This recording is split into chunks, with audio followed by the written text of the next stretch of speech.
नमस्कार, मी उज्ज्वला. शौर्यच क्लाउड किचनमध्ये मी तुमचं मनापासून खूप खूप स्वागत करत आहे. आज मी तुम्हाला एक जुनी आणि पारंपरिक अशी धपाट्यांची रेसिपी दाखवणार आहे. चला तर मग रेसिपीला सुरुवात करूया.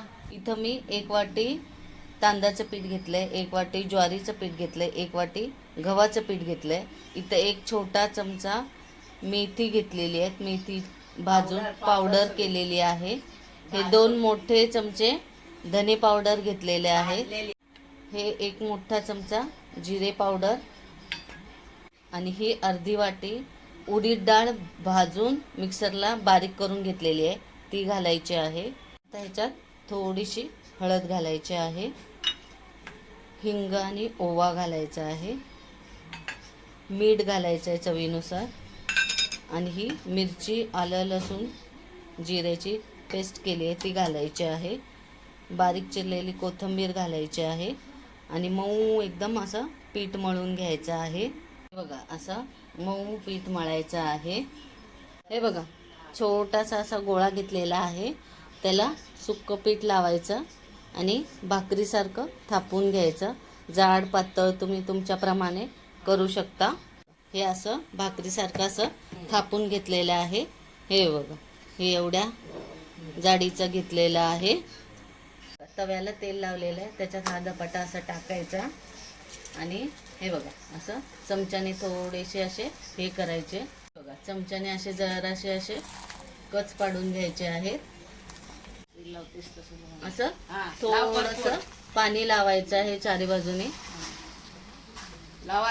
चारी बाजूने असं तेल सोडायचं आहे आणि मग झाकून घ्यायचं आहे वरती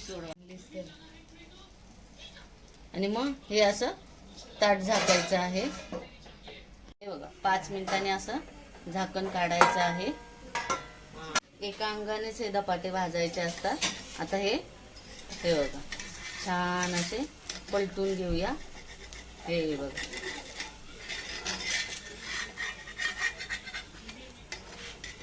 आता हे एका जाळीवर काढून ठेवूया. हे बघा दुसरी पण मी दाखवत आहे. ह्याला आता पाणी लावायचं आहे. इकडे पाणी लावल्यावर हे बघा असे थोडेसे कच करायचे आहेत, म्हणजे चांगलं खरपूस असं भाजलं जातंय आणि चारी बाजूने असं तेल सोडायचं आहे.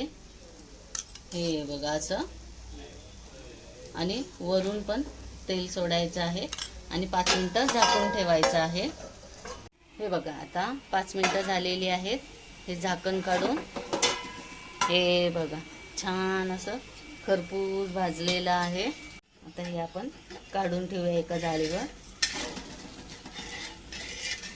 हे बघा हे खरपूस भाजलेले 2 धपाटे आहेत, त्याच्याबरोबर हे खायला दही आहे.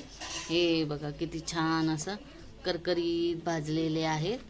हा एक बघा छान असे दही धपाटे. हे बघा वाटली माझी धपाट्यांची रेसिपी. आवडली असेल तर माझ्या शौर्यच क्लाउड किचनला लाईक, शेअर आणि सबस्क्राईब करायला विसरू नका. धन्यवाद.